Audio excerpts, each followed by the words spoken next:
My son's words cut through me. Disgusting. That's what he called me over the phone. I sat there in silence, holding the weight of his words, thinking of everything I had sacrificed. He had no idea that $5,200,000 sat quietly in my account, waiting. The very next day, the house was emptied, sold, erased from their lives. All that remained in the empty rooms was a single box sat in the middle of the floor. They opened it and froze. That was the moment they realized they had lost everything. Before we start, please give this story a thumb up and consider subscribing. The scent of machine oil and old cedar hung in the air of my workshop, a perfume I had worn for 30 years. It wasn't an unpleasant smell to me. It was the aroma of purpose, of creation. It clung to my clothes, my skin, my hair, a constant reminder of who I was. The workshop itself stretched 40 feet along the north wall of the basement, its concrete floor painted industrial gray and marked with decades of oil stains that had become a kind of abstract art. Along the walls, pegboards held hundreds of tools in precise arrangements, each hammer, each wrench, each specialized instrument hanging in its designated spot, outlined in black marker so I would know instantly if something was missing. The temperature down here stayed constant, 68 degrees year-round, perfect for the delicate mechanisms I worked with. My workshop was my sanctuary, a place of meticulous order and quiet precision carved out of the basement of a house that felt increasingly chaotic. Under the bright, focused beam of my adjustable work lamp, the guts of an 18th-century automaton clock lay spread across the green felt of my workbench. The felt itself was museum-grade, imported from Italy, because even the surface my work rested on mattered. Hundreds of tiny brass gears and polished steel pins, each no bigger than a grain of rice, waited for my hands. The clock had arrived 3 weeks ago from an estate sale in Newport, wrapped in yellowed newspaper from 1978, its mechanism frozen by centuries of dust and neglect. Now, after patient hours of cleaning with benzene and delicate brushwork, the brass gleamed like honey in the lamplight. My hands, calloused and stained from a lifetime of work, moved with a surgeon's steadiness, the tweezers an extension of my fingers. The particular tweezers I used today were Swiss-made, titanium-tipped, worth more than most people's monthly car payments. This was where I was most myself, fixing things, bringing silent, broken machines back to life with a quiet patience my own family never seemed to inspire in me. This clock, with its intricate dance of levers and springs, made sense. Every part had a purpose, every movement a logical consequence.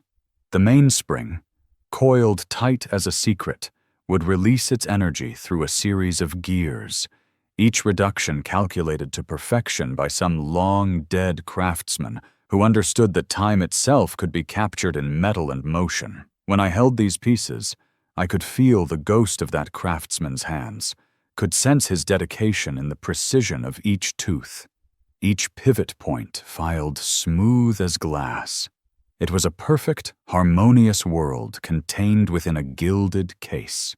Life inside the house, just beyond the workshop's insulated door, had become a different kind of broken machine, one I no longer had the tools or the desire to fix.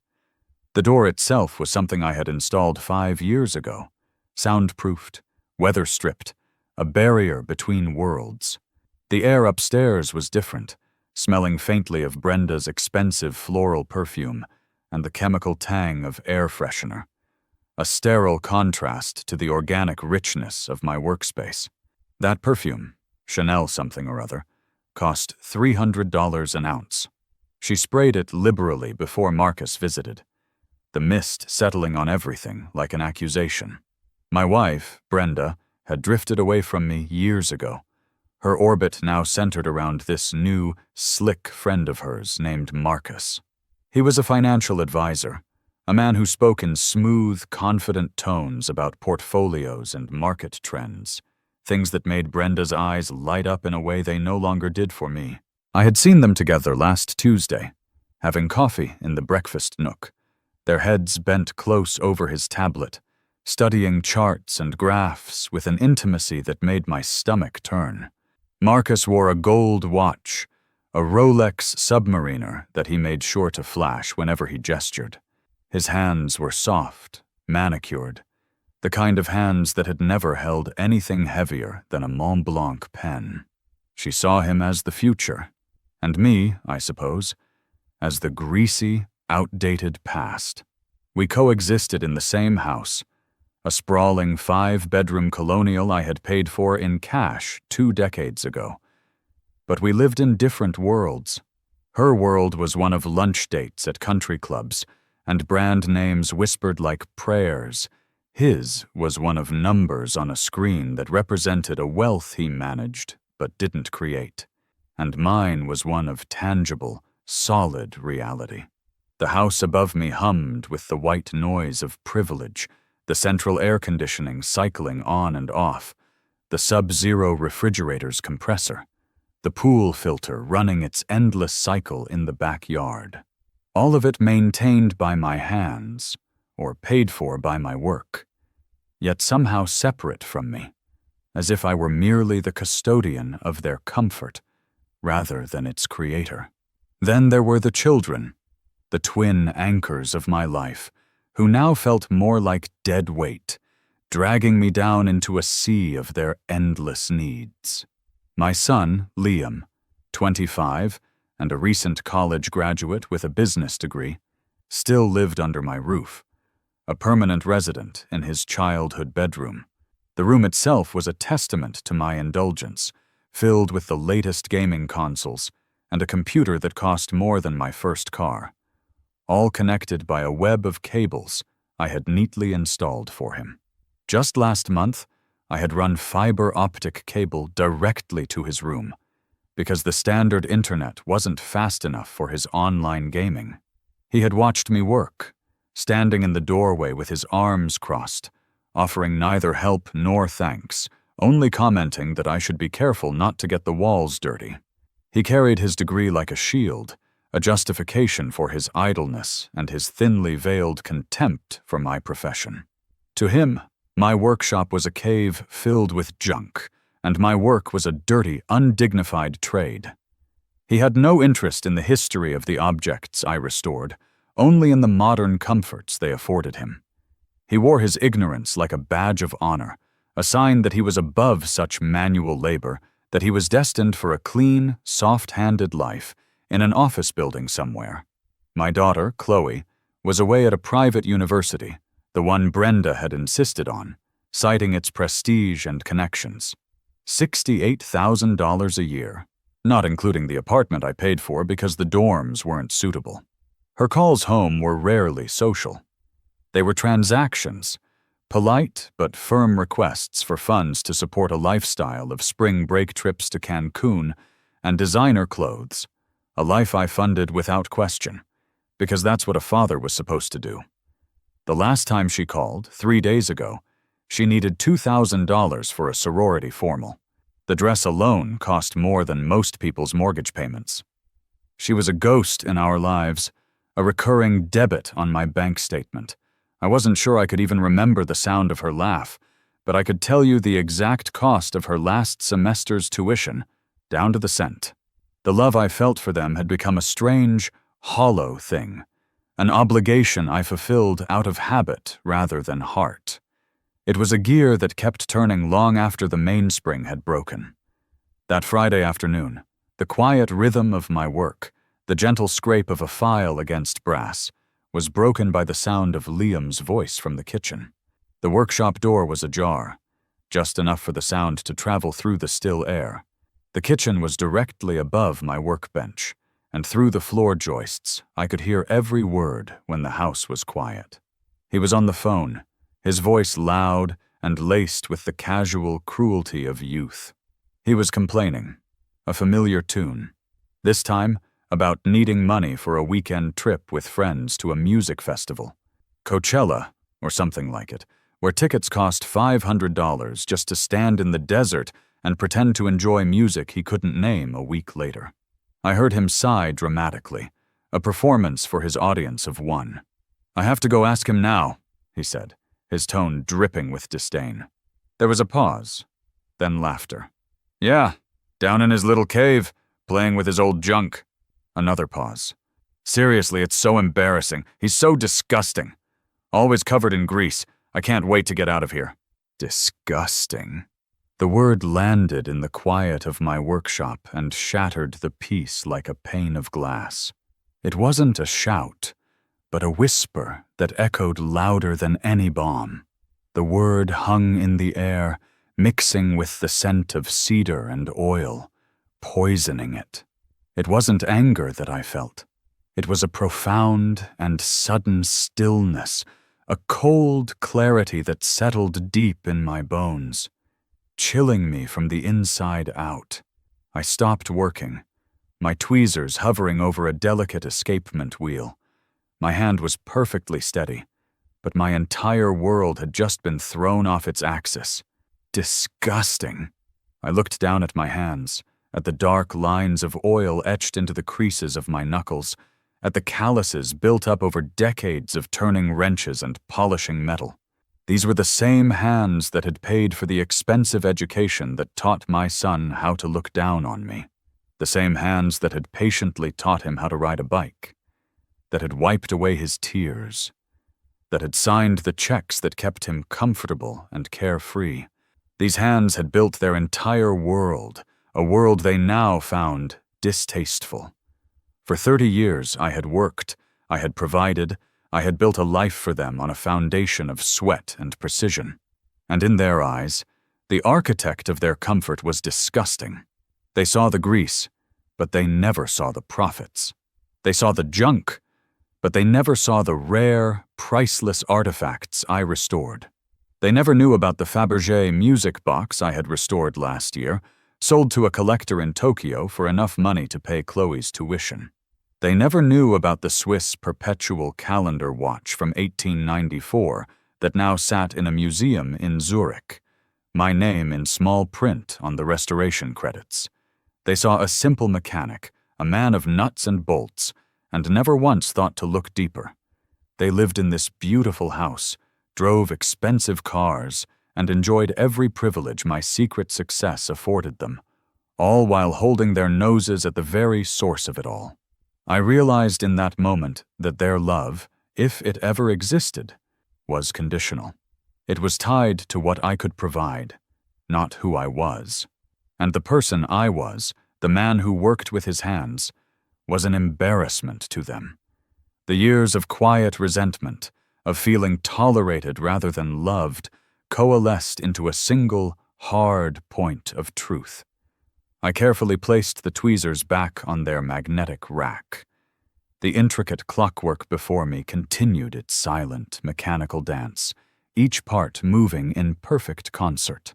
The tiny second hand swept on, oblivious. My family's time, however, had just run out. The next morning, the sun rose on a world that looked the same, but felt entirely different. It was a bright, clear Saturday in late September, the kind of day that usually had me planning some work in the yard, perhaps trimming the Japanese maples I had planted 15 years ago, when Chloe was still small enough to ride on my shoulders. The morning light slanted through the kitchen windows at that particular autumn angle, golden and thick as honey, illuminating dust motes that drifted like tiny worlds through the air. But today, the cheerful sunlight felt like a spotlight on my cold resolve. The usual Saturday morning sounds filled the house, the aggressive whir of the Vitamix blender as Brenda made her kale and berry smoothie, each ingredient measured precisely according to whatever wellness influencer she was following this month. The muffled rhythmic bass of some angry song thumping from Liam's room upstairs, vibrating through the ceiling joists I had reinforced myself when we moved in. They were all moving through their routines, oblivious to the tectonic shift that had occurred within me. I sat in my workshop, the door firmly closed and locked from the inside, something I had never done before. The deadbolt made a satisfying click, a sound that marked the beginning of my separation. A cup of black coffee steamed beside me on the workbench, the ceramic mug I had used for 20 years, its handle worn smooth by my grip. The coffee was from a local roaster, nothing fancy, just strong and bitter the way I liked it. The automaton clock lay untouched beneath its velvet cloth, its brass gears waiting patiently for hands that would never return to them. I was designing a new machine now, one made of legal documents and financial transfers, its mechanisms invisible but far more powerful than any clockwork. My first call was to my lawyer, an old friend I had known for 40 years, a man who not only knew the true nature of my business, but had handled more than one discrete, high-value transaction for me in the past. He had started out as a public defender when we met, both of us young and hungry in different ways. Now he ran a boutique firm that specialized in high-net-worth individuals who valued privacy above all else. His office number was programmed into my phone under Parts Supplier, another small deception in a life that had become full of them. "I need to liquidate some assets," I said, my voice even and calm, the sound absorbed by the wood-paneled walls of my sanctuary. The panels were reclaimed chestnut from a demolished 19th century church, installed by my own hands over 3 months of weekends. "And I need to sell my house, immediately." There was a pause on the other end of the line. I could hear his leather chair creak as he leaned back, a sound I knew well from countless meetings in his office. My friend knew my temperament. He knew I wasn't prone to whims or sudden decisions. Every move I made was calculated, measured twice, cut once. "Everything all right, Silas?" he asked, his voice laced with a genuine concern that felt foreign after so long in my emotionally sterile home. "Everything is becoming clear," I replied, watching a spider spin its web in the corner of the window, each strand placed with deliberate precision. "I need a cash buyer, someone who can close fast, and this needs to be completely confidential. No one in my family can know until it's done." He didn't press for details. My lawyer had handled enough delicate situations to know when not to ask questions. "I know a realtor," he said after a moment. "She specializes in exactly this: fast, off-market sales for clients who require absolute privacy. She's handled divorces for senators, estate sales for celebrities who don't want publicity. She's the best at what she does." The wheels were in motion, turning silently beneath the surface of our lives, like the hidden gears of an automaton. The house, purchased with funds from a private sale of a Bonaparte-era mechanical orchestra before we were even married, had always been solely in my name, a detail my lawyer confirmed gave me the sole right to sell. Brenda had never questioned it, had never even asked to be on the deed. Why would she? I handled all the finances, all the paperwork, all the boring details of our life. It was time, I decided, for the reader to understand what my family never did. The sign on my workshop door said, "Silas's Repairs," a humble, unassuming title that was, in its own way, the perfect camouflage. To the neighbors, I was just the guy who could fix anything mechanical. They'd bring me broken lawnmowers and grandfather clocks, small jobs I'd complete for a modest fee to maintain my cover. I was a mechanic, yes, but not for cars or lawnmowers. My specialty was far more niche and far more lucrative. I was one of perhaps 7 people in the world who could restore antique automata, complex mechanical marvels from centuries past. These weren't just toys or curiosities. They were the bleeding edge of their era's technology. The smartphones of the 18th century, created by master craftsmen whose skills had largely been lost to time. I hunted for them in dusty European attics, flying economy class to maintain appearances while carrying return tickets worth fortunes in bubble-wrapped bundles. I bid at obscure auctions in Prague and Budapest, competing against museum curators who knew my work only by reputation. I had contacts in estate sales from Scotland to Sicily, dealers who would call me before anyone else when something special surfaced. Once, I found a Maillardet automaton in a barn in rural France, its delicate mechanisms seized with rust, mice nesting in its silk costume. The farmer sold it to me for €500 and a bottle of good bourbon. 6 months later, after 1,500 hours of restoration, it sold at a private auction in Geneva for $1.2 million. I brought them back to my workshop, these broken metal bodies wrapped in moving blankets and hidden in anonymous wooden crates. With painstaking precision that required not just skill, but an almost mystical understanding of their creator's intentions, I made them dance and sing again. I gave them back their breath, their life, their magic. Each piece required research, sometimes months of it, tracking down original blueprints in Swiss archives or consulting with historians to understand the exact shade of vermilion used on an 18th century automaton's lips. My clients were reclusive billionaires who collected them like lesser men collected stamps, private museums with unlimited acquisition budgets, and fanatical collectors who would pay astronomical sums for my work, for a piece of resurrected history that only I could provide. My family saw only the grease under my fingernails and the grime on my work clothes. They never saw the wire transfers that followed the sale of a restored Jacques Droz's singing bird box, a piece that sold for more than a cardiac surgeon makes in a year. The box, no bigger than a paperback book, contained a mechanical bird that could sing 4 different songs, its chest rising and falling as if breathing, its head turning with lifelike precision. They never knew that the old junk I brought home, like the rusted carcass of a Vaucanson digesting duck, a famous automaton that could appear to eat, digest, and excrete, could, after 1,000 hours of my focused labor, be worth more than their college educations combined. They complained about the space these projects took up in the garage, rolling their eyes when I asked them not to touch the carefully labeled boxes. They never realized they were complaining about assets more valuable than their luxury cars, never understood that the strange mechanical figures they glimpsed were not garbage, but treasures. Over the decades, working in silence and secrecy, I had quietly amassed a significant fortune. Each restoration was an investment, each sale carefully timed and structured. I had accounts in Switzerland, legally declared but unknown to my family, managed by my lawyer's firm with the precision of the automata I restored.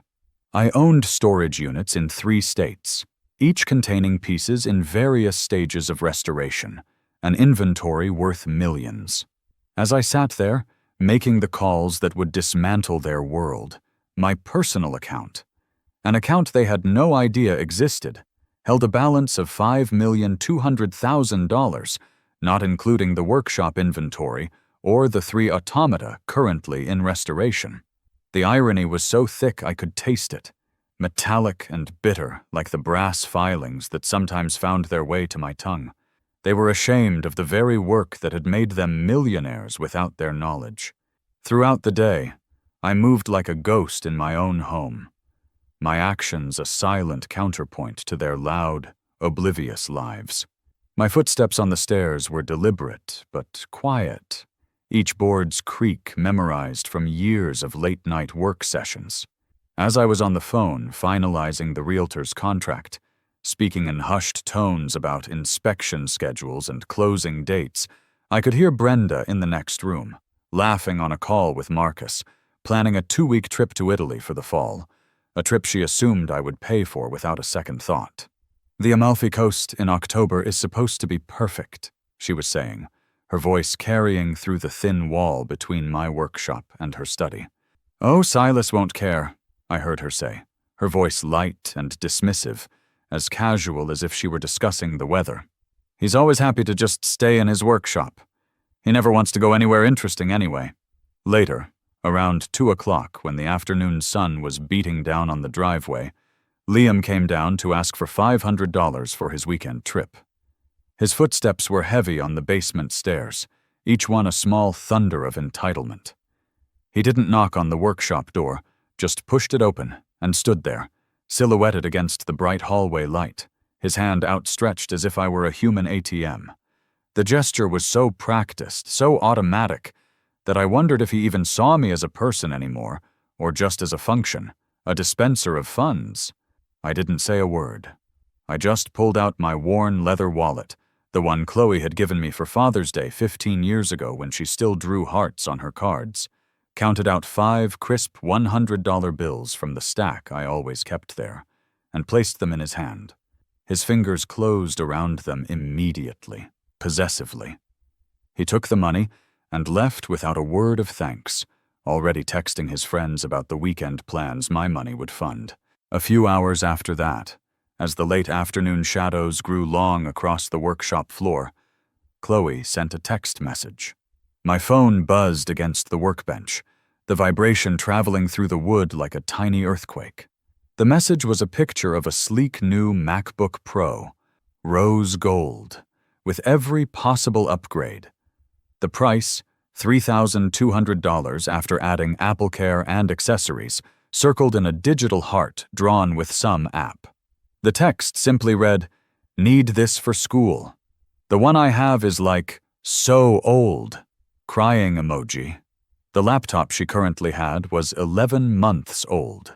Later that afternoon, as the sun began its descent toward the horizon, painting the workshop in shades of amber and rust, I cleared a space on a dusty shelf in the back corner of the workshop.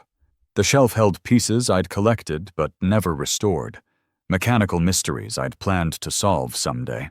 I found an old, sturdy wooden box behind a set of French automaton parts, a chest that once held a set of antique watchmaking tools from a German master. It was made of dark mahogany, the grain tight and straight, bound with brass straps that had developed a green patina over the decades. The lock was a work of art itself, a complex mechanism that required 3 different movements to open. It was a beautiful object in its own right, worth perhaps $2,000 to the right collector. I blew the dust off its lid, the particles dancing in the single beam of sunlight cutting through the room's gloom like a stage light. I placed it on my workbench, its empty interior seeming to wait, lined with faded blue velvet that still held the impressions of tools long since lost. Brenda poked her head in a few hours later, just as I was oiling the box's hinges with a precision applicator. Her nose wrinkled at the smell of the machine oil mixed with the lingering scent of metal polish. She was dressed for dinner with friends, wearing a black dress that cost more than most people's monthly rent, her hair freshly styled at the salon she went to twice a week. "What are you doing with that old thing?" she asked, gesturing toward the box with a perfectly manicured hand, her wedding ring catching the light. A ring I'd bought with the proceeds from my first major restoration 23 years ago. "Just clearing out some old projects," I said, my voice neutral as Switzerland, my back to her as I continued working. "Making some space." She just nodded, her attention already back on her phone, probably confirming dinner reservations or scrolling through Instagram. She retreated into the house, her heels clicking on the basement stairs, a staccato rhythm of departure. She didn't see the look in my eyes as I stared at the empty box, a vessel that would soon become a museum of their disappointments, a catalogue of their contempt. The day ended with a final call from my lawyer, just as the workshop was falling into shadow. The familiar buzz of the fluorescent lights had been replaced by the softer glow of my desk lamp. "Silas," he said, his voice a low murmur against the backdrop of the evening cicadas beginning their chorus outside. "The realtor found your buyer, a tech investor from Seattle. He wants the property as a teardown for a new smart home project.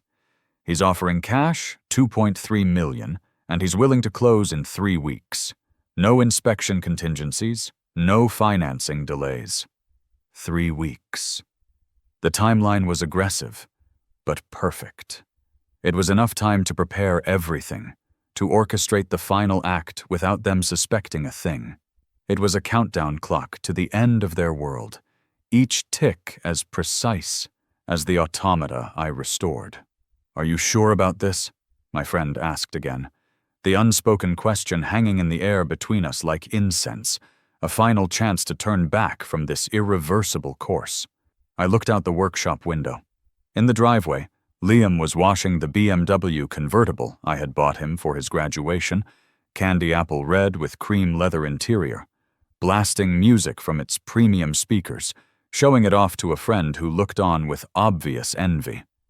He had never once asked how a simple mechanic could afford such a car. The assumption of infinite resources was so complete, he had never even questioned it. "Completely sure," I said, my voice as cold and hard as the steel springs in a master clockmaker's movement. "Tell them it's a deal." The following week was a study in clandestine activity. While my family slept, their dreams untroubled by the storm gathering just beyond their awareness, I moved through the house like an archivist, gathering the artifacts of my 30-year marriage. Each night, I waited until the house settled into its familiar rhythm of sleep. Brenda's white noise machine humming from our bedroom, the occasional creak of Liam shifting in his bed, the central air cycling off with a gentle sigh.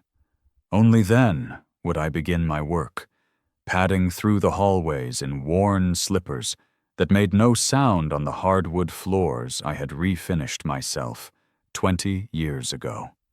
The process began in my office, a small wood-paneled room they rarely entered, deeming it as dusty and uninteresting as my workshop.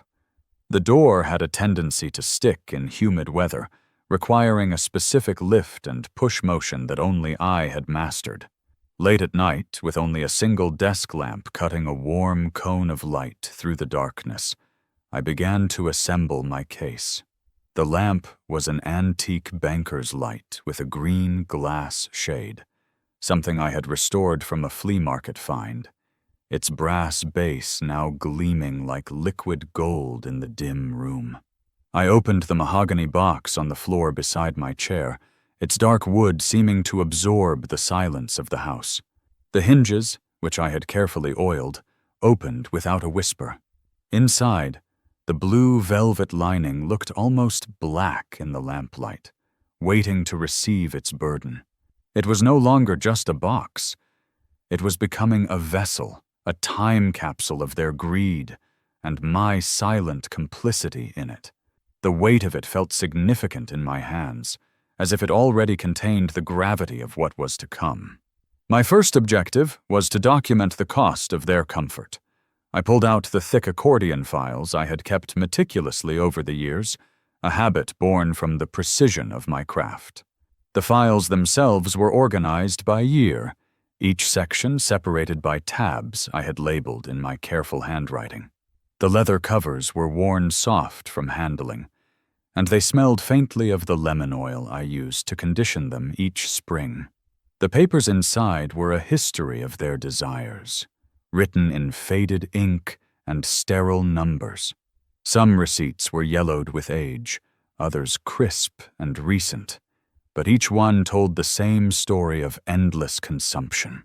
I handled each slip of paper with the same care I gave to a priceless antique, using cotton gloves to prevent the oils from my fingers from further degrading the paper. The $5,000 invoice for Brenda's first set of diamond earrings, a 10th anniversary gift I had saved for a year to buy, working extra restorations through weekends and holidays. The diamonds were 2 carats each, set in platinum, from a jeweler in the city who specialized in estate pieces. I remembered the fleeting smile she gave me before turning to admire her reflection in the hall mirror, adjusting them this way and that, already thinking about which dress would best showcase them. She wore them twice before declaring them too heavy and relegating them to her jewelry box, where they still sat, forgotten. The tuition bills from Chloe's private university formed a stack of paper an inch thick, totaling over $200,000 when combined with housing, meal plans, and endless fees for activities she never attended. Each semester brought a new bill, delivered in a thick cream envelope with the university's crest embossed on the corner. Each one was a reminder of a brief, transactional phone call where she would mention the bill in passing, between complaints about her roommate and requests for spring break money. I had paid them all without question. Wire transfers sent from my secret accounts while she remained oblivious to their true source. Then came the dealership paperwork for the brand new sports car I had bought Liam upon his graduation. A $60,000 monument to his entitlement that he now treated like a disposable toy. The car had been special ordered in his preferred color combination, with every possible upgrade from the sound system to the hand-stitched leather seats.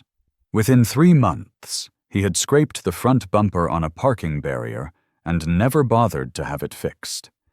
The damage now a permanent reminder of his carelessness. I made pristine copies of everything using the scanner in my office, the machine's blue light sweeping back and forth in the darkness like a lighthouse beam. The originals were already secured in a safe deposit box my lawyer managed at a bank downtown, a box they didn't know existed. The copies, crisp and damning, were the first things I placed inside the wooden chest. I arranged them chronologically, creating a timeline of escalating expenses and diminishing gratitude. These were not just records of transactions, they were exhibits in the case I was building against them.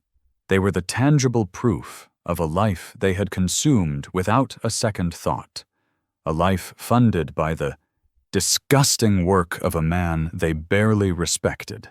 As I laid each document inside the box, I felt a strange sense of detachment, as if I were a curator preparing an exhibit on a lost civilization. The feeling grew stronger as I added more pieces, credit card statements showing Brenda's shopping sprees, receipts for Liam's gaming equipment that cost more than most people's monthly salaries, invoices for Chloe's sorority dues, and formal dresses worn once and discarded. In a way, I was documenting a lost civilization. The civilization of my family was about to fall, and these papers would be the archaeological evidence of what once was. After documenting the financial cost, I knew I needed something more, an artifact that spoke to the emotional price. One evening, after Brenda had gone to bed early with a headache brought on by too much wine at lunch with Marcus, I found myself in the attic. The pull-down stairs creaked softly as I climbed, each step a careful negotiation with the aging wood. The air up there was thick with the smell of old insulation and forgotten memories, heavy with dust that danced in the beam of my flashlight. The attic was a museum of our family's history. Boxes stacked upon boxes, each labeled in Brenda's handwriting from our earlier years when she still participated in organizing our life together. Navigating through stacks of holiday decorations, the artificial Christmas tree we stopped using 10 years ago, boxes of ornaments the children made in elementary school, and old furniture draped in white sheets like ghosts of better times. I made my way to a dusty corner where a small, forgotten trunk of Liam's childhood belongings sat. The trunk was covered in superhero stickers, faded and peeling, a relic from when his biggest concern was whether Batman could beat Superman in a fight. Inside, beneath old baseball trophies from Little League and faded school pictures with forced smiles, I found it. A small red metal dump truck, its paint chipped and worn, one wheel broken off and hanging at a sad angle by a thin piece of metal. The truck was heavy in my hand, made from the solid steel they used in toys 40 years ago, before everything became plastic and disposable. I remembered the day it broke, a Saturday afternoon in spring when Liam was 5. He had been playing in the sandbox I built for him in the backyard, creating elaborate construction sites, when the wheel had snapped off. The storm of tears that followed was epic, his small world shattered by a simple broken toy. His face had been red and swollen with crying, snot running down to his chin, his breath coming in those hiccuping gasps that only heartbroken children can produce. I had carried him to the workshop, his small body trembling with sobs, his arms wrapped tight around my neck. I set him up on a cot in the corner with a juice box and his favorite blanket while I worked. While he slept, exhausted from his tears, I had spent 6 hours carefully repairing the truck. The wheel's axle had sheared clean off, so I fabricated a new one from a piece of scrap steel, turning it on my lathe until it was precisely the right diameter. I repainted the chipped areas with matching red enamel, mixed custom to match the original shade. I even added a tiny drop of oil to each wheel so they would spin more smoothly than when it was new. I remembered the look of pure, unadulterated joy on his face the next morning when he saw his favorite truck, whole again, sitting on the kitchen table next to his bowl of cereal. The sun had been streaming through the window, making the fresh paint gleam like it was brand new. He had run to me, throwing his arms around my legs, looking up at me as if I were a magician, a hero, a god who could resurrect the dead. "Daddy, you fixed it!" he had screamed, his voice high with excitement. "You're the best fixer in the whole world!" It was one of the last times he had looked at me with genuine admiration, before he learned from his mother and the world around him to see my hands not as tools of creation, but as symbols of a lower class, marks of a man who worked instead of managed, who created instead of delegated. I took the small truck back to my workshop, the cold metal feeling heavier than it should in my hand. In the light of my workbench lamp, I could see my repair work from 20 years ago, still holding strong. The wheel I had made was slightly different from the others if you knew where to look. The paint I had mixed not quite a perfect match in certain lights, but it had held up through years of play, through being forgotten in the attic, through the dissolution of the love that had driven its repair. It was a relic from a time when fixing things for my son felt like the most important job in the world. Now, it felt like a symbol of how far we had drifted apart, a monument to failed connection. He no longer saw me as someone who could fix things, but as someone who was himself broken, an embarrassment to be tolerated until he could escape. With a quiet sigh that seemed to echo in the empty workshop, I placed the restored toy truck into the box next to the stack of invoices. The contrast was stark, a small token of love nestled amongst the cold, hard evidence of their materialism. The truck looked so small next to the papers, almost lost among the documented thousands, then tens of thousands, then hundreds of thousands of dollars. It was a reminder of what we had lost, or perhaps what I had only ever imagined we had. Meanwhile, the atmosphere in the house grew heavier with each passing day, like the air before a thunderstorm. The cracks in our foundation were spreading, visible now if you knew where to look. Their behavior was no longer just careless. It was actively dismissive, a constant barrage of small cuts that solidified my resolve like scar tissue forming over wounds. Brenda began speaking about Marcus with increasing frequency, no longer even pretending to hide her admiration. She would sit at the breakfast table, scrolling through his social media posts on her phone, occasionally showing me pictures of his travels, his new car, his waterfront condo. "Marcus is taking his clients to a wine tasting in Napa next month," she would announce at the dinner table, her eyes distant, focused on some imaginary future. "He knows the owner of the vineyard personally. It must be nice to have a job where you don't come home smelling like a garage." The comparison hung in the air between us like a blade. Liam brought a new girlfriend home, a young woman with an expensive handbag and a bored expression that suggested she had seen better.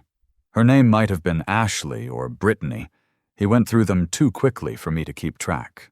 She wore designer sunglasses indoors and checked her phone constantly, barely acknowledging my presence when Liam reluctantly introduced us. I overheard him in the living room later, laughing as he described my workshop as his dad's hoarder den to impress her. "You wouldn't believe the junk he keeps in there," he said, his voice full of theatrical shame. "It's like embarrassing. He spends all day playing with old broken stuff like some kind of weird hobby." She laughed, a thin, cruel sound that carried down to my workshop. "At least my dad just plays golf," she said, and they both laughed harder. Chloe called the next evening, her voice tight with frustration, the sound of a party in the background. She was complaining that her monthly allowance of $2,000 was insufficient for what she called a basic college experience, which apparently now included weekly spa treatments, weekend trips to the city, and a spring break cruise she had already booked without asking. "Everyone else's parents understand," she said, the accusation clear in her voice.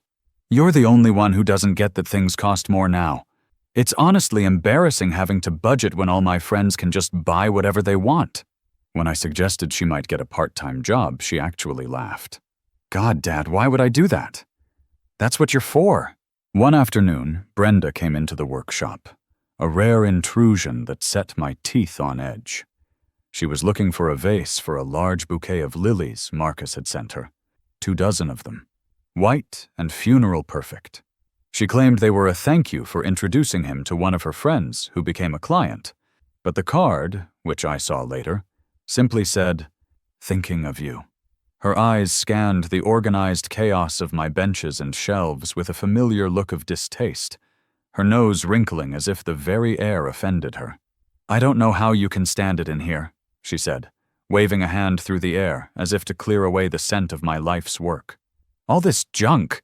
It's like living with a scavenger." Her gaze fell upon my workbench, where a set of my business ledgers lay open. They were old, leather-bound books, filled with my neat, precise handwriting detailing every transaction, every restored piece, every massive payment from a client in Zurich or Tokyo or Dubai. The current page showed a recent sale, a restored Vaucanson flute player that had sold for 800,000 euros to a private collector in Munich. "You spend so much time with those dusty old accounting books," she scoffed, not even bothering to look at what they actually contained. "You should just throw them all out and get with the times. Marcus does everything on his computer. He says paper records are for dinosaurs." I simply smiled, a tight, controlled movement of my lips that didn't reach my eyes. "I'll get around to cleaning them up soon," I promised, my voice level. She found her vase, a Lalique piece worth $30,000 that she grabbed carelessly, and left, her heels clicking impatiently on the floor. She was oblivious to the fact that she had just dismissed the very documents that chronicled our secret fortune, the proof of the life she so eagerly consumed while simultaneously despising its source. That night, unable to sleep despite the exhaustion that pulled at my bones, I sat alone in my workshop. The single lamp cast long shadows that danced like ghosts across the walls, turning familiar tools into strange, elongated shapes. I was sorting through a box of old photographs, looking for one final piece for my collection, the capstone for my museum of disappointments. My fingers, stained with oil that would never completely wash out, moved through the images like a flipbook of better times. Each photo, a moment when things might have been different. I found it near the bottom, beneath pictures of birthday parties and school plays I had attended straight from work, still in my coveralls. It was a picture of the four of us, taken on a vacation to the Grand Canyon about 15 years ago. We had asked another tourist to take it, a kind, elderly woman who had made us all squeeze together and smile 3 times before she was satisfied. We were all smiling, a genuine, unforced happiness radiating from the faded image. Chloe was on my shoulders, her small hands tangled in my hair, her laugh captured forever in the slight blur of her movement. Liam stood beside me, his arm around my waist, a gap-toothed grin on his face from where he had just lost a tooth the night before. Brenda was leaning against me, her head on my shoulder, her eyes sparkling with something that might have been love, or might have just been the desert sun. We looked like a family, whole and unbroken, the kind you see in picture frames at the store. I stared at my own face in the photograph, at the younger, happier man who believed that hard work and love were enough to build a lasting legacy. His eyes were bright, unlined, full of hope that now seemed almost painful to witness. A wave of sorrow washed over me, a grief for the family I thought I had, for the man I used to be, for the children who had once looked at me with trust instead of contempt. Then, with a steady hand that didn't shake despite the weight of the moment, I turned the photograph face down and placed it in the box. The sound it made settling onto the velvet was soft, final, like the closing of a coffin lid. I had all the evidence I needed. But as I closed the lid, the brass latches clicking shut with mechanical precision, a new, cold thought entered my mind. The box wasn't enough. Leaving wasn't enough. The money, the house, the life they had taken for granted. Losing it all wasn't enough. I had just realized the final crucial thing I needed to do to make them truly understand what they had thrown away. The confrontation I had been anticipating arrived sooner than I expected, and not of my own design. It was a Sunday evening in early October, the kind of autumn day where the air turns crisp as soon as the sun begins to set, carrying the smell of burning leaves from somewhere in the neighborhood. Brenda, in a move of either supreme confidence or utter carelessness, invited Marcus to dinner without telling me. I had been in the workshop since noon, working on a particularly delicate balance wheel from an 18th century marine chronometer, the kind of precise work that required absolute concentration. The piece belonged to a collector in Boston who was paying $70,000 for the restoration, though my family would never know that. I came in from the workshop around 6:30, wiping my hands on a rag that had once been white but was now permanently stained with years of honest work. The familiar scent of metal and oil clung to my clothes like a second skin, mixed with the sharp tang of the brass polish I had been using. My knuckles ached from the precise movements, and there was a new cut on my thumb from where a spring had snapped back unexpectedly, the blood already dried to a dark line. As I climbed the basement stairs, I could hear unfamiliar laughter coming from the living room, a deep, practiced sound that made the hair on the back of my neck stand up. I found him standing in my living room, nursing a glass of expensive scotch from my own liquor cabinet, the 25-year-old single malt I had been saving for a special occasion that would now never come.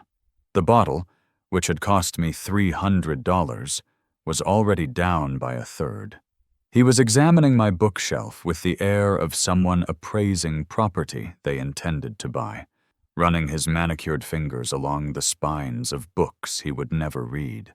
He was wearing a tailored blue suit that probably cost more than most people's monthly salary, the fabric so fine it seemed to shimmer in the lamplight. His shoes were Italian leather, polished to a mirror shine that reflected the overhead lights like little pools of oil. A gold watch glinted on his wrist as he raised the glass to his lips, and I noticed his cufflinks were monogrammed, pure vanity disguised as class. He smiled when he saw me, a wide, predatory smile that didn't reach his cold, calculating eyes. Those eyes were the pale blue of winter ice, and they looked at me the way a developer looks at an old building scheduled for demolition. "Silas," he said, extending his hand as if we were old friends, as if he hadn't been circling my marriage like a vulture for months. His handshake was firm but soft, the grip of a man who had never held a tool heavier than a pen. Brenda was fluttering around him like a moth drawn to flame, touching his arm when she laughed, standing closer to him than she had stood to me in years. She was wearing the black cocktail dress I had bought her for our 20th anniversary, the one she said was too nice to wear anywhere. Apparently, Marcus qualified as anywhere. "Silas," "There you are," she said, her voice a little too bright, the way it got after her third glass of wine. I could smell her perfume from across the room, applied heavily enough to mask the scent of guilt. "Look who decided to stop by. Marcus was just in the neighborhood." It was a lie, and we all knew it. Marcus lived 40 minutes away in a high-rise condo downtown, one of those glass towers that looked like a middle finger extended toward the sky. This was a calculated move, an ambush disguised as a social call. The dining room table was already set with our good china, the plates we used twice a year, and I could smell roast beef cooking in the kitchen, a meal that took 4 hours to prepare. This had been planned for days, maybe weeks. Liam was slouched on the sofa, pretending to scroll through his phone, but I saw the smirk on his face, the anticipation in his posture. He had dressed up for the occasion, too, wearing a button-down shirt instead of his usual ratty t-shirt. His hair actually combed for once.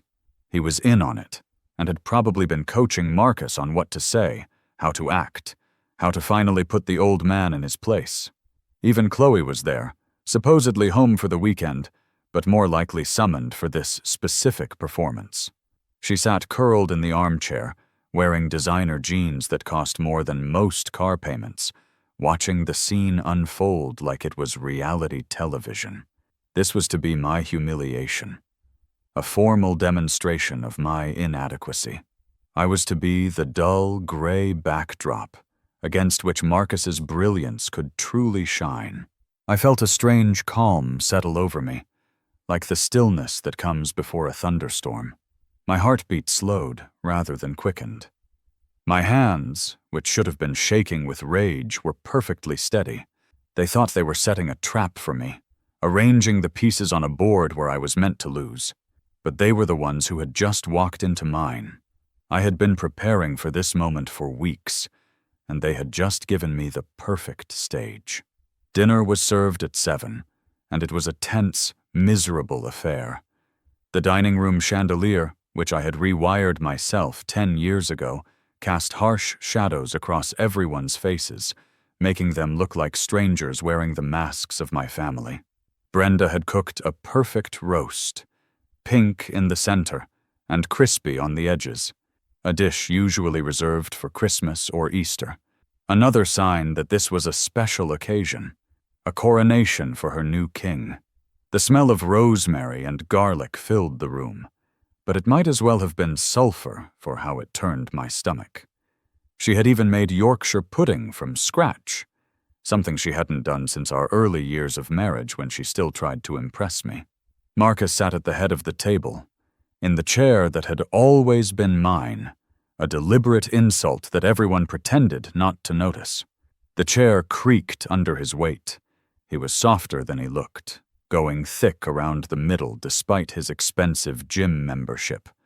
He held court like a medieval lord, cutting the meat with exaggerated precision while he talked.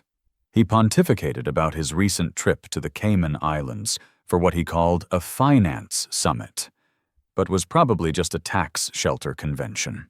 He dropped names of 5-star resorts and Michelin-starred restaurants with casual arrogance, mentioning the private jet he had taken, as if it were a city bus. Each anecdote was carefully crafted to highlight his sophistication and wealth. Stories about wine tastings in Bordeaux and golf games with CEOs whose names I was supposed to recognize, but didn't. He talked about the stock market with the enthusiasm of a televangelist, using terms like leveraged buyouts and derivative trading that he knew I wouldn't understand, or so he thought. He didn't know that I had been quietly investing my restoration profits for 20 years, that my portfolio was worth more than his condo. He explained cryptocurrency to Liam as if talking to a child, which wasn't far from the truth, while my son nodded eagerly, desperate to absorb some of this man's supposed wisdom. Marcus directed most of his conversation to Brenda and the children, treating me like a piece of furniture that happened to be eating. When he did acknowledge me, it was with the kind of patient condescension usually reserved for the elderly or the slow-witted. "Pass the salt, would you, Silas?" he said at one point, And even that simple request sounded like he was doing me a favor by including me. I was an afterthought at my own table, a ghost at their feast, watching my family lean toward him like plants bending toward the sun. The worst part was watching Brenda. She laughed at every one of his mediocre jokes, touching her hair in that nervous, flirtatious way she used to do when we first met. She kept refilling his wine glass before it was even half empty, her hand lingering on the bottle as she poured. When he complimented the meal, she actually blushed, a pink flush spreading across her cheeks like she was a teenager with a crush. She had made his favorite dessert, she announced proudly, a chocolate soufflé that required perfect timing and constant attention, more effort than she had put into any meal for me in the last 5 years. "You know, Silas," Marcus said suddenly, turning to me with that same condescending smile that made me want to wrap my oil-stained hands around his throat, "you really ought to think about your retirement. A man who works with his hands." He paused, letting the implications hang in the air like a bad smell. "Well, the body can only take so much. You can't be crawling around under old clocks forever." The words were carefully chosen, designed to paint a picture of me as some kind of decrepit laborer, too stupid to know when to quit. Before I could respond, Liam chimed in, eager to twist the knife. "Yeah, Dad. Marcus was telling me about these new investment funds. You could finally relax, you know? You wouldn't have to get your hands dirty anymore." He said dirty, with particular emphasis, his nose wrinkling slightly as if he could smell the workshop on me from across the table.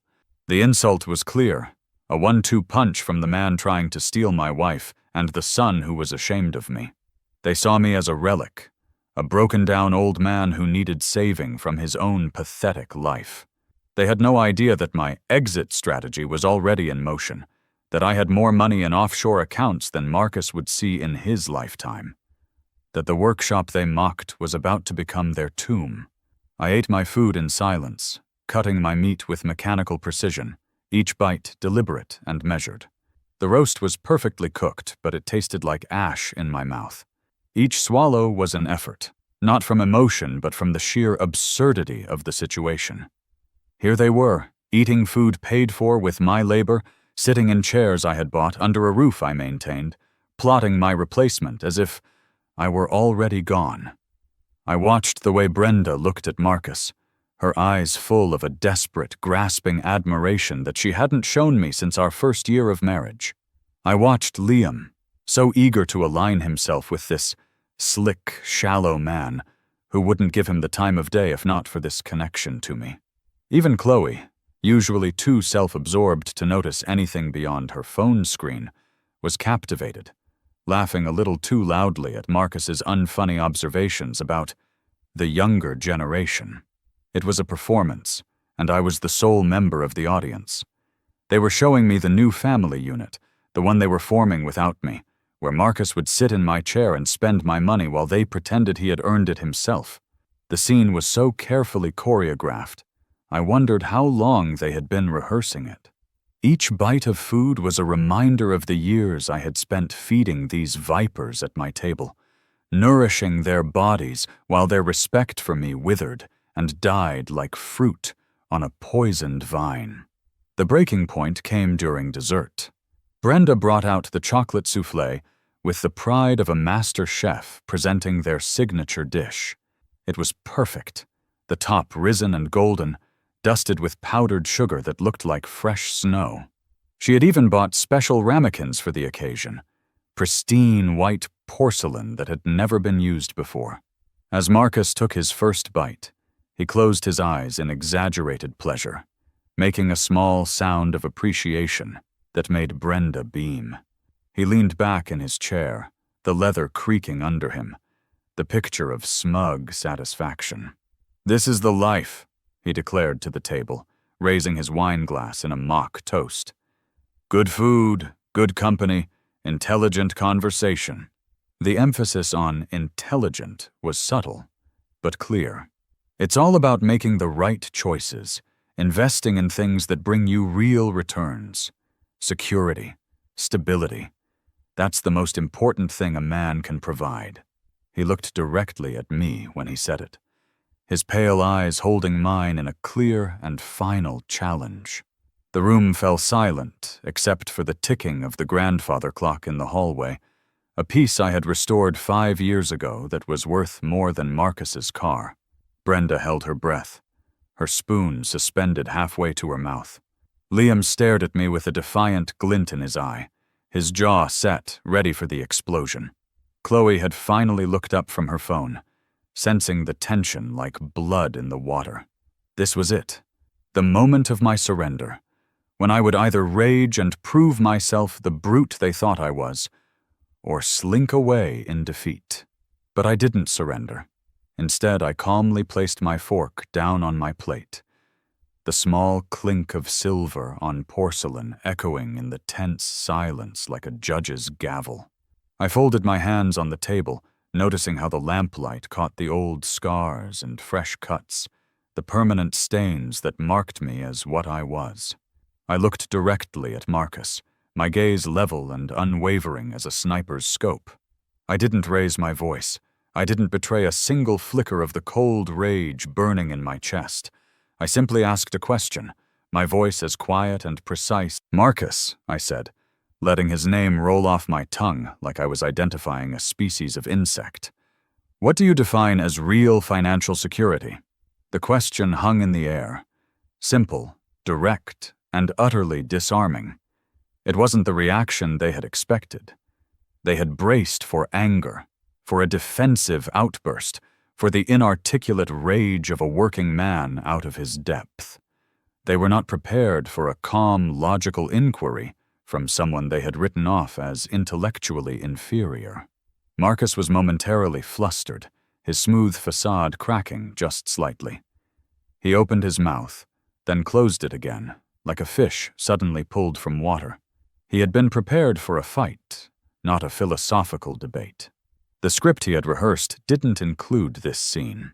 "Well," he stammered, recovering his composure with visible effort, straightening his tie as if it would help him think.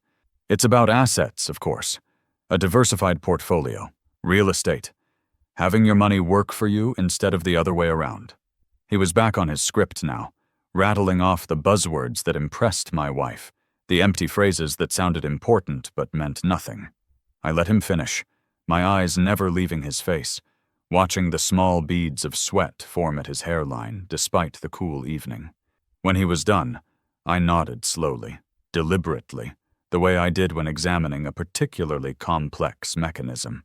"That's one way to look at it," I said, my voice still quiet, but now carrying a new weight, a new authority that made everyone at the table sit a little straighter. Because some people believe security lies in numbers on a screen, electronic phantoms that can vanish in a market crash overnight, disappeared with a keystroke or a bank failure.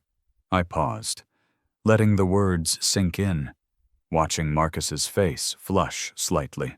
Then I looked around the table, my gaze resting for a moment on each of my family members, seeing them clearly perhaps for the first time. "And other people," I continued, "find it in things that are tangible, things that are real, things you can hold in your hands, things that were built to last centuries, not quarterly reports." I held up my own hands, the hands they despised, and looked at them as if seeing them for the first time. Under the harsh light, every line was visible, every scar a story they had never bothered to ask about. "Soon," I said, my voice dropping to a near whisper that somehow filled the room more completely than any shout. "Everyone here will understand exactly what I mean." The atmosphere in the room had shifted completely, like the air pressure dropping before a storm. The smug satisfaction was gone, replaced by a confused, uneasy silence that pressed against everyone's ears. I had taken their carefully rehearsed script and torn it to pieces without raising my voice or making a threat.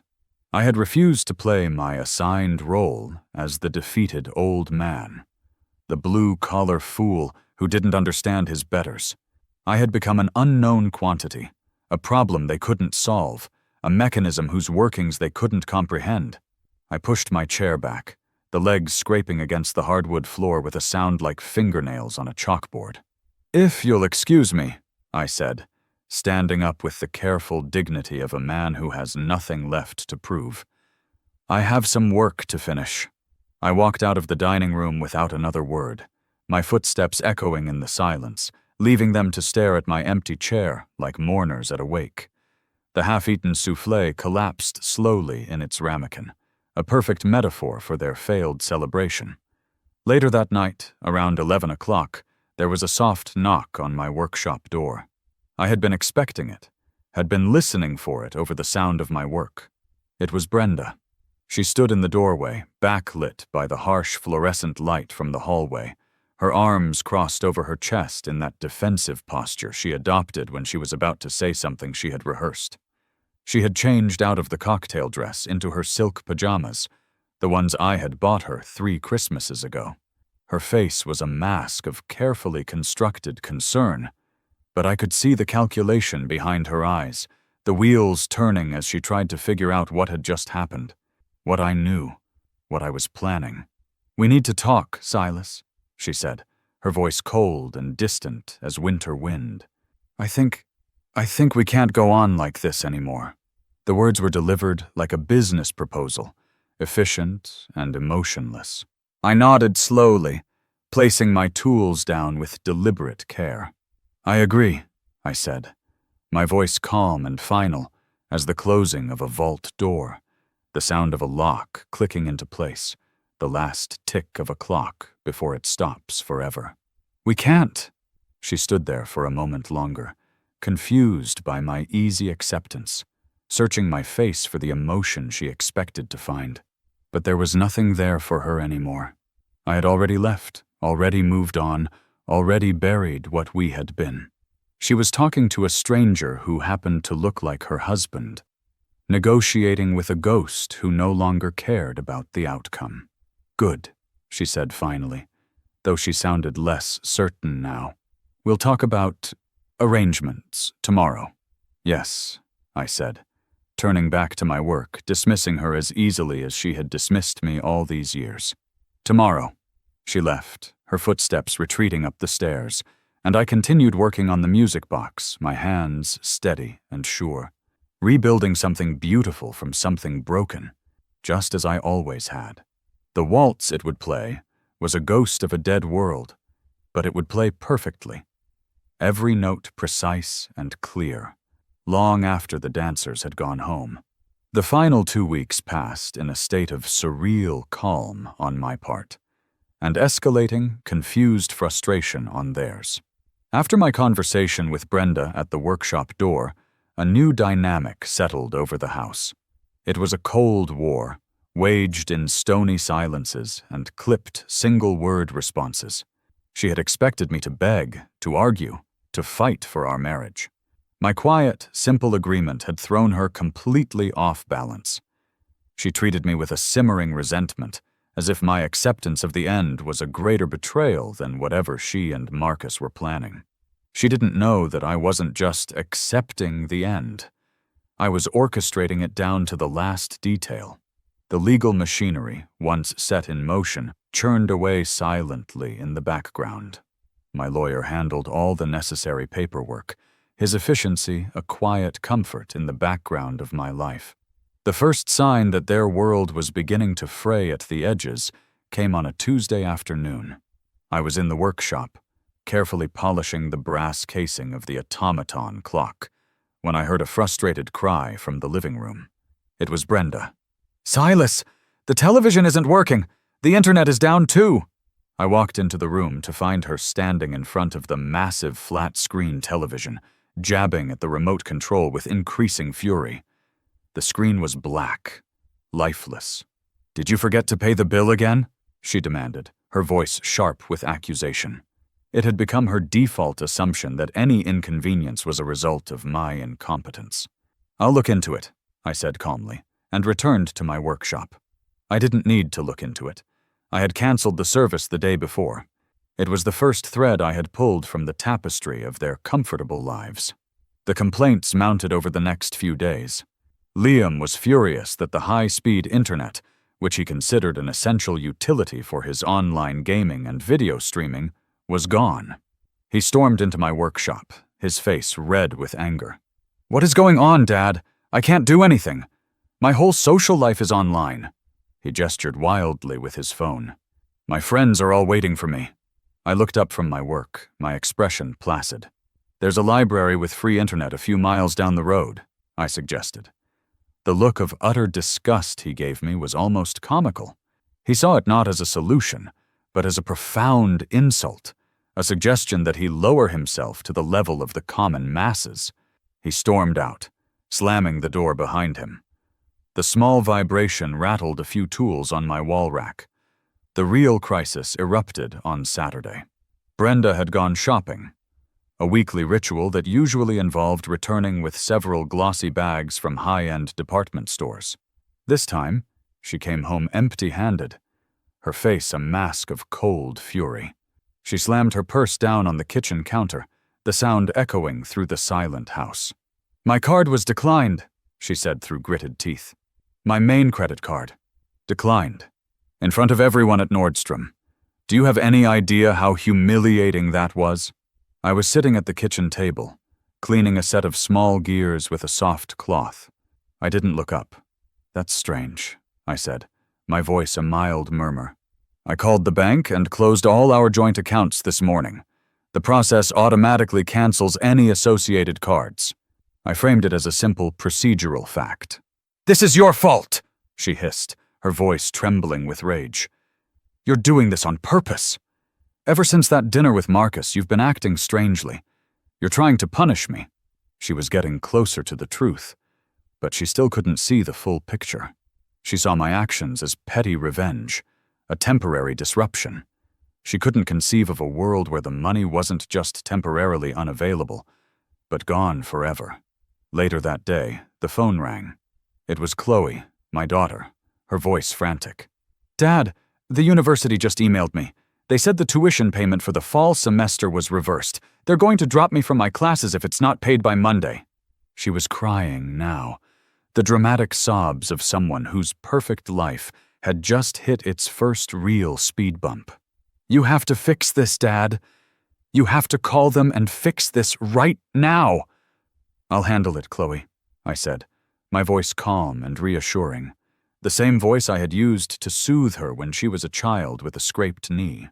I hung up the phone. I had no intention of handling it. The automatic payment had been drawn from the same joint account I had closed. Their safety nets, the invisible financial structures that had supported their lives, were being cut away, one by one. They were beginning to fall, and they didn't even realize there was no ground beneath them. Their anger and confusion were a symphony to me, a chaotic soundtrack playing in the background as I calmly and methodically prepared for my final act. While they spiraled into panic, I found my peace in the workshop. The mahogany box sat on my workbench, and over the course of that final week, I made the last additions. I placed inside it the final signed deed of sale for the house, a document that legally transferred ownership to a stranger. Beside it, I laid a freshly printed bank statement. It was from my new account, the one they didn't know existed. The balance was clearly visible at the top of the page. $5,227,451. It was the sum total of my life's secret work, the price of their ignorance. I folded it neatly and placed it on top of the pile of receipts. I had one last item to add. From a small, locked drawer in my desk, I took out a single object. It was a beautiful, handcrafted silver locket. I had made it myself 20 years ago as a gift for Brenda for our 15th anniversary. I had spent over 100 hours on it, engraving it with intricate patterns of vines and leaves. Inside, I had placed 2 tiny portraits, one of me and one of her, from our wedding day. She had worn it for a month, then it had vanished, replaced by a more modern, expensive necklace from Tiffany's. I had found it a year later, discarded in the back of her jewelry box, tarnished and forgotten. I had taken it back, polished it, and kept it in my workshop ever since. It was a perfect symbol of our marriage, a work of love and effort, cast aside for something shinier and less personal. I placed the locket in the box, its silver gleam a cold star in the darkness. Then I closed the lid. The click of the latch was soft, but to me, it sounded as final as a vault door sealing shut. The final Sunday was almost silent. The tension in the house was so thick, I could feel it pressing in on me. No one spoke to me. They communicated with each other in hushed whispers, casting dark, suspicious glances in my direction whenever I entered a room. They were huddled together, a tribe of 3 against the enemy in their midst. They still thought this was a battle for control within the family. They had no idea the war was already over, and I had already won. That evening, I did something I hadn't done in years. I walked through every room of the house, a silent farewell tour. Before I left my workshop for the last time, I paused by the automaton clock. I gently lifted the velvet cloth and let my fingers trace the cool, smooth metal of its casing. A quiet breath, a final goodbye to a piece of my past. At 11:30 p.m., when the house was dark and silent, I picked up my single leather duffel bag. I took my wallet and the keys to my old, reliable pickup truck, the one vehicle registered solely in my name. I walked to the front door, my footsteps making no sound on the thick rugs. I didn't leave a note. The box in the living room would say everything that needed to be said. I opened the door, stepped out into the cool night air, and closed it softly behind me. I didn't lock it. It wasn't my house anymore. I walked to my truck, got in, and started the engine. I drove away without a single glance in the rearview mirror. Brenda, Liam, and Chloe returned to the house late Monday afternoon. They had spent the day in a frantic, fruitless quest for answers, a tour of their own collapsing world. They had gone to the bank, only to be told by a tight-lipped manager that the joint accounts had been closed and the funds transferred. They had tried to call me, but my phone went straight to a disconnected message. Their anxiety had curdled into a potent mixture of fear and fury, all of it directed at me. They were convinced I was playing some kind of twisted game, a power play to bring them to heel. As their car turned onto our quiet, tree-lined street, they were rehearsing the angry speeches they would deliver, the demands they would make. They were ready for a fight. They were not prepared for what they saw. Staked into the center of our perfectly manicured lawn, the lawn I had spent hundreds of Saturday mornings tending to, was a sign. It was a simple, professional sign from the real estate agency, its bold red letters stark against the white background. In a single, brutal word, it announced the end of their world. Sold. For a long moment, none of them moved. They just sat in the car, the engine idling, and stared. The sign was an impossibility, a glitch in the matrix of their reality. It had to be a mistake, a prank. Liam was the first to react, bursting out of the car with a choked cry of disbelief. Brenda and Chloe followed, their faces pale with a dawning, sickening dread. They ran towards the house, their angry words forgotten, replaced by a primal, panicked fear. The front door, the door I had left unlocked, swung open easily under Liam's frantic push. He stumbled into the foyer, and the words died in his throat. Brenda and Chloe crowded in behind him, and all 3 of them froze, their bodies silhouetted against the bright afternoon sun. The house was a cavern. It was an echo. It was gone. Everything was gone.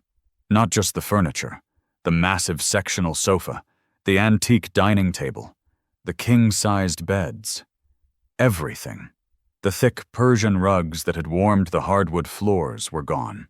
The heavy velvet curtains that had framed the windows were gone. The paintings and family photographs that had adorned the walls were gone, leaving behind faint, ghostly rectangles on the painted surfaces. The silence was absolute, a heavy, oppressive blanket that smothered all thought.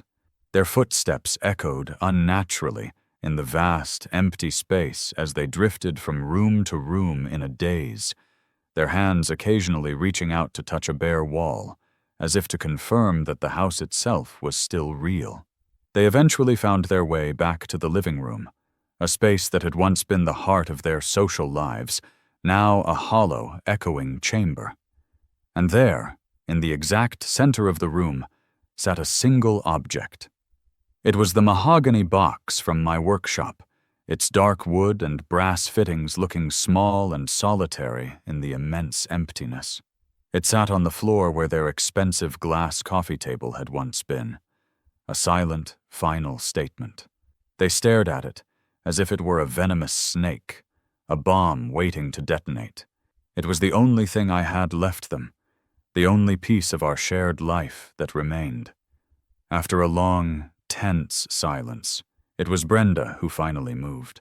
Her hands trembling, she knelt on the bare floor and slowly, hesitantly, reached out to lift the heavy lid. Liam and Chloe huddled behind her, peering over her shoulder, their breath held in their chests. The first thing they saw, nestled on a bed of black velvet, was the small, red metal dump truck. Liam frowned, a flicker of a long, forgotten memory in his eyes, but he couldn't place it. To Brenda and Chloe, it was just a piece of junk, a meaningless toy. Beneath it lay the faded photograph from the Grand Canyon. Brenda picked it up, her fingers tracing the smiling faces of their younger selves. A single, dry sob escaped her lips. Next, she found the silver locket. She recognized it instantly. A flush of shame crept up her neck as she remembered casting it aside for something more fashionable. She clicked it open. The tiny, smiling faces of her and me on our wedding day stared back at her, a silent accusation from a happier past. These first few items were the emotional preamble, the quiet notes before the crashing symphony of the truth. Then they reached the paper. It was a thick stack, neatly bound with a simple string. On top was the pile of receipts I had so carefully copied. The jewelry, the cars, the designer clothes, the 5-star vacations. Page after page, a meticulous accounting of their insatiable appetites. Liam's face went white as he saw the $60,000 price tag for his sports car, a number he had never actually known. His eyes darted away, unable to look at the paper.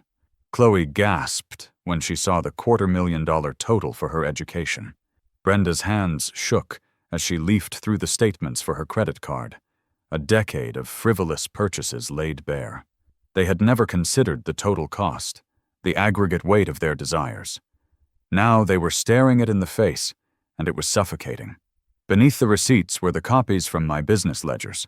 They saw the names of my clients, the descriptions of the automata I had restored, and the numbers. The numbers were staggering, incomprehensible. Payments of $50,000, $100,000, $250,000, all for fixing what they had called my junk. This was the first great shock, the first pillar of their reality to crumble. The money, the endless river of money they had taken for granted, hadn't come from some boring, conventional source. It had come from the greasy, disgusting work they had so openly despised. The foundation of their privilege was the very thing they were most ashamed of. The next document was the deed of sale for the house. It was cold, legal, and final. It listed the name of the new owner, a corporation they had never heard of. It listed the sale price, and it listed the closing date. Last Friday.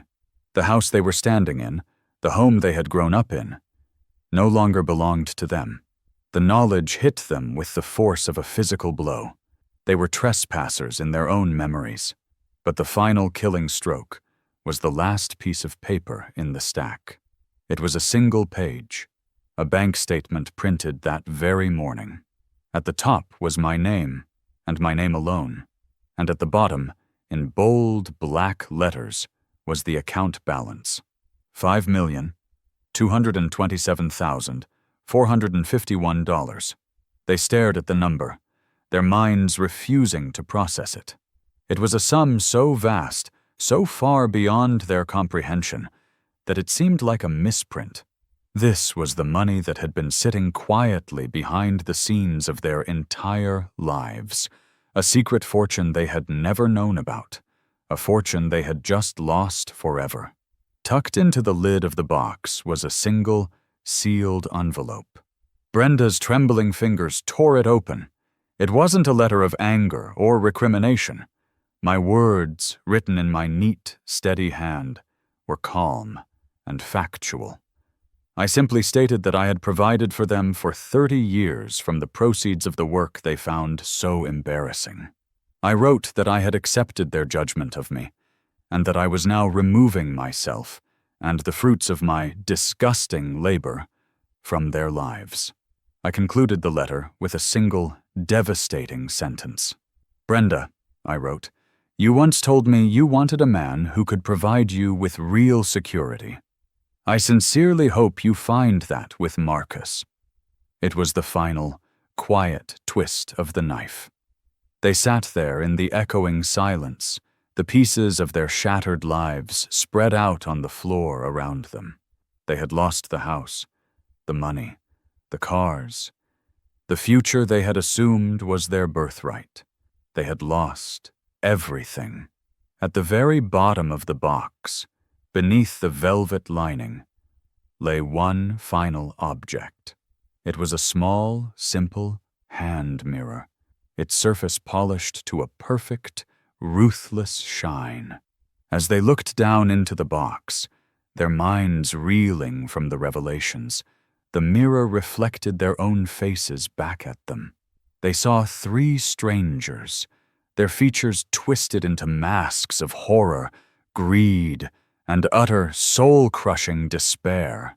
They finally saw the real source of their ruin. They opened the box, and they froze. That was the moment they realized they had lost everything. The silence stretched on for what felt like an eternity. Then, a shrill electronic sound cut through the stillness. It was Brenda's phone, buzzing insistently against the hardwood floor. She looked down at the screen. The name displayed there, glowing like a beacon in the twilight of her life, was Marcus. The air in my new workshop smells of salt and sawdust, a clean, sharp scent that is worlds away from the stale memories of my old life. I found this place in a small, quiet town on the Oregon coast, a town where nobody knows my name. The shop is twice the size of my old one, with a large picture window that looks out over the gray, churning expanse of the Pacific Ocean. Sunlight, even on overcast days, fills the space, glinting off the polished steel of my tools. I spent the first month here just setting it up, arranging everything to my exact specifications, creating a new sanctuary, a new world built only for me. On the main workbench, beneath the bright, steady light, lies the beginnings of a new project. It's an intricate orrery, a mechanical model of the solar system, something I have always wanted to build not for a client, but for myself. I don't feel anger anymore. I don't feel the bitter sting of betrayal. I certainly don't feel any sense of triumph. What I feel, more than anything, is a profound and quiet lightness. It's the feeling of a man who has finally set down a heavy, burdensome load he had carried for 30 years. The family I had is a ghost, a story that belongs to someone else now. I sometimes wonder what happened after Brenda's phone rang, what Marcus did when he discovered the well had run dry, what my children did when they were faced with the sudden, brutal reality of a life without a safety net. But the thoughts are fleeting, like seabirds glimpsed at the edge of my vision. Their future is a machine of their own making now. I am no longer its mechanic. My revenge was not an act of passion. It was a simple, logical procedure, like removing a faulty gear that was grinding a machine to a halt. This morning, an email arrived from my lawyer. The subject line was just a single word: forwarded. I knew without opening it who it was from. It was the first attempt at contact in the 6 months since I had driven away.